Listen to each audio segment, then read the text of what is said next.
This is Deb Watson with Watercolor Seashells, one of my most popular lessons. We'll use photos I took at the beach and turn them into very realistic paintings. I'm going to use an old toothbrush to spatter masking and paint in this lesson, and here's how I use it. There are a lot of different ways to spatter, and you can spatter using any method you like best. I'm including a link to a spatter video in the lesson that you could use for practice. Let's get started. I'm starting on clean watercolor paper because I'm going to be lifting up my seashell after I've finished painting the sand. If you're using inexpensive paper that doesn't lift well, you may want to mask out your seashell before you start spattering. Saving the shell till last gives you more choice in your composition, but either way will work. How much should you spatter? Not a lot in this first go-round. Washing on color is the fun part. I recommend putting a backboard behind your painting to make the tilting easier. Just wet the front of your paper and not both sides, because we're going to want this to dry fast. Paint on a thin wash of blue and brown for this first color. This works best if you paint large areas of color, not small spotty areas of color. You don't have to cover every inch. Apply some color and tilt your paper to let it run. In a lot of workshops, this is the first time students have ever played with wet color. If you want to add more color or experiment with the composition, whatever you like, just keep it a light value. When you're done, dry it completely. It's really important to dry this well between the steps.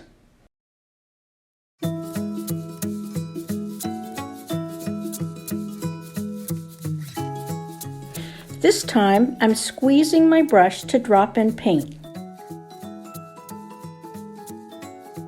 You can follow the color pattern that you did in the first wash, or do something completely different.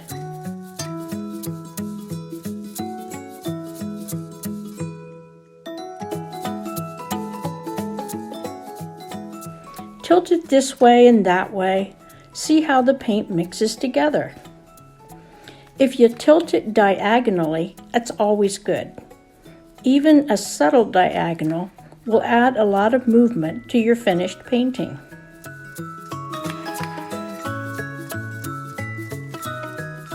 Spray, spatter, paint, tilt. Take your paint out for a drive and see what that baby can do.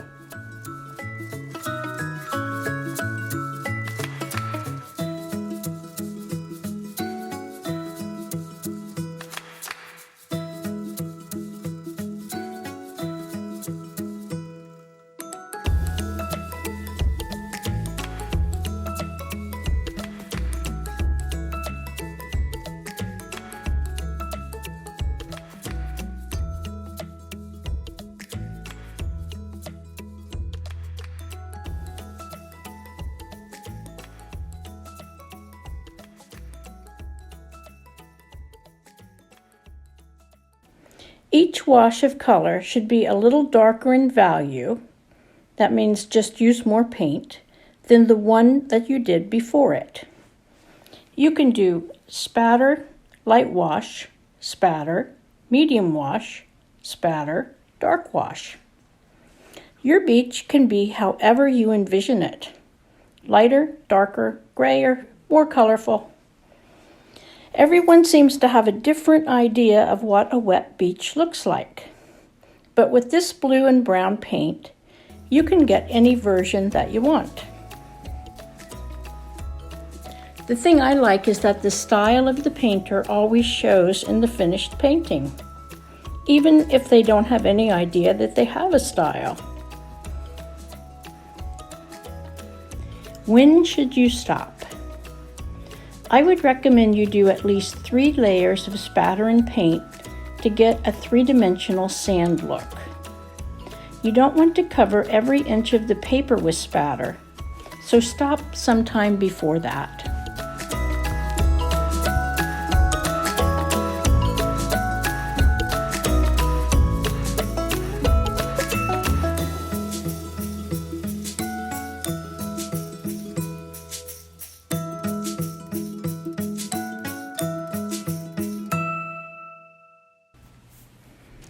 While your last wash dries, mix some really dark black paint, fairly thick. You'll be using this first to spatter on a layer of black. Dry that spatter well, and then it's finally time to remove the masking. This is going to be messy and take a lot of elbow grease. I recommend using a masking pickup.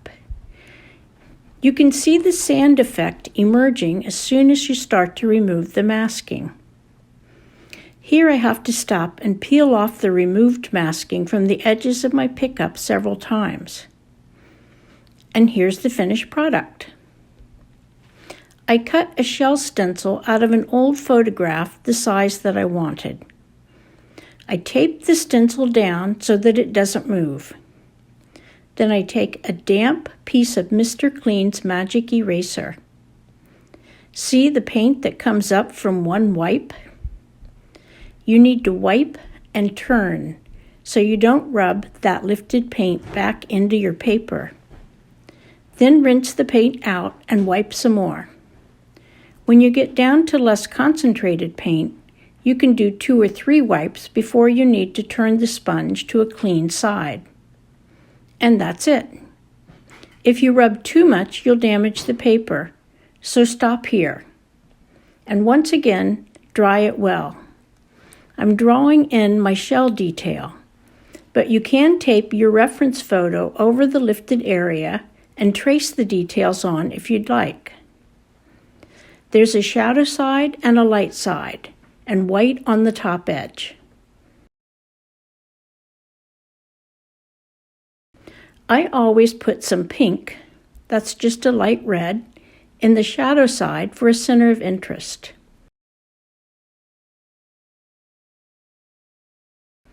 Then I add the shadow with some cobalt blue.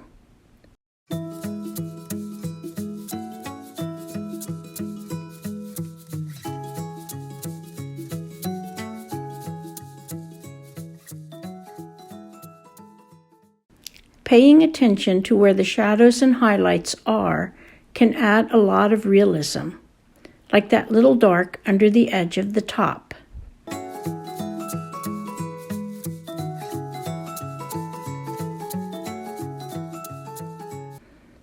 The lines of the shell show up as short dark lines around the top edge.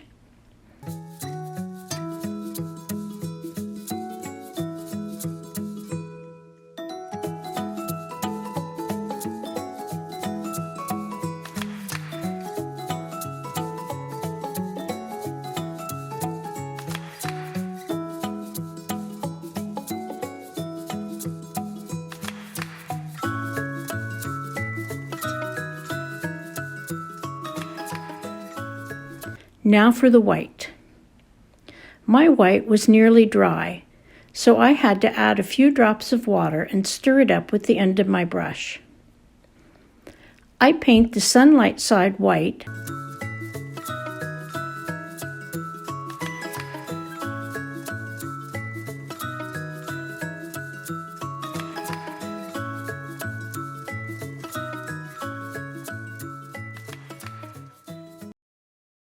and add some thin white streaks to the pink area.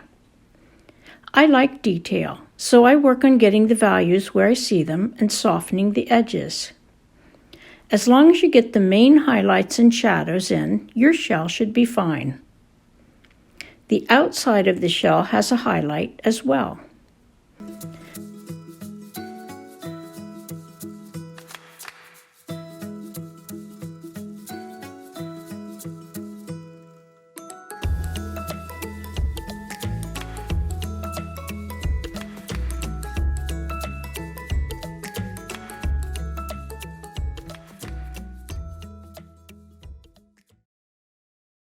When I put white around the top edge of the shell, I don't draw a straight line, but I squiggle it like the top of the real shell.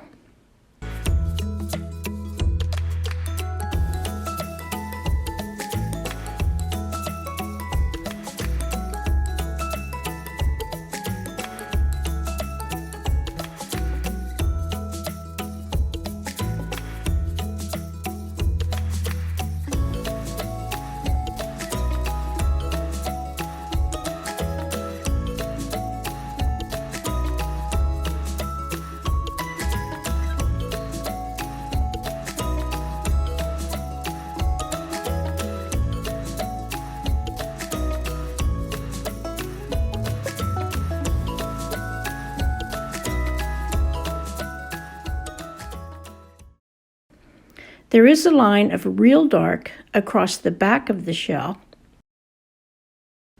and a touch of brown.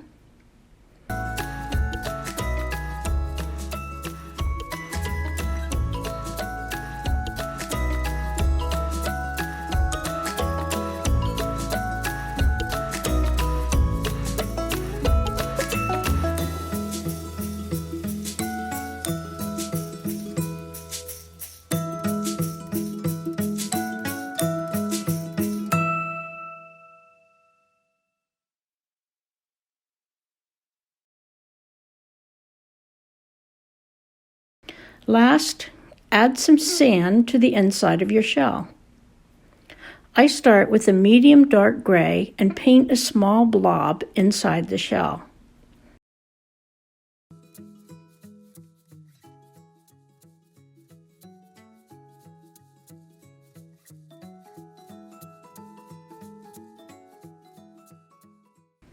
Then I use the very tip of the brush to dot in some individual grains of sand, first with dark,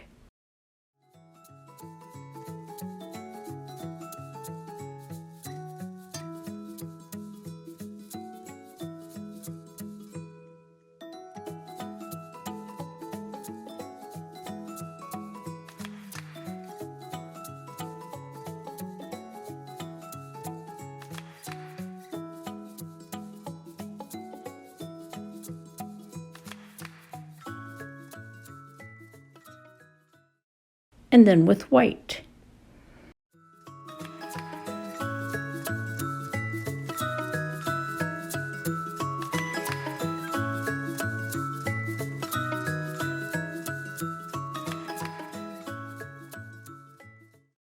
And there you have your shell.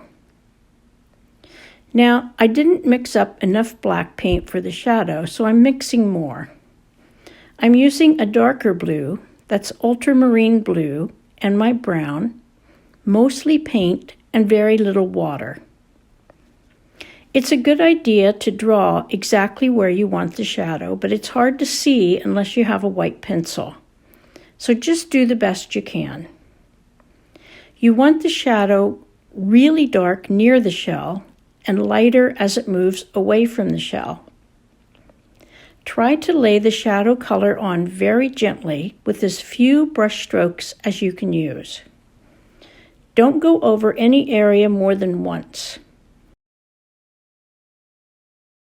You want the shadow to dry transparent so you can see the sand texture underneath.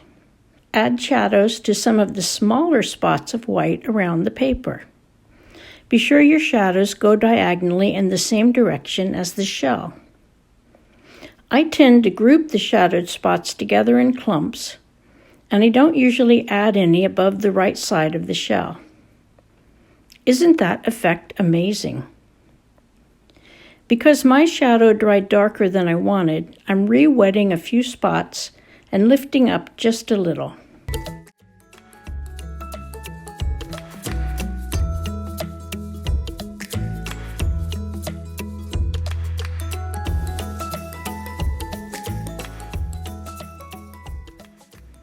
You can also add some darker areas in the sand, which I'm dragging my brush in to create, and then I'm dabbing the edges with my finger to soften them. You can add a lot of detail and objects to your painting, but I'm running out of time here. If you'd like a second lesson on adding more detail, please comment below and I'd be happy to make a part 2.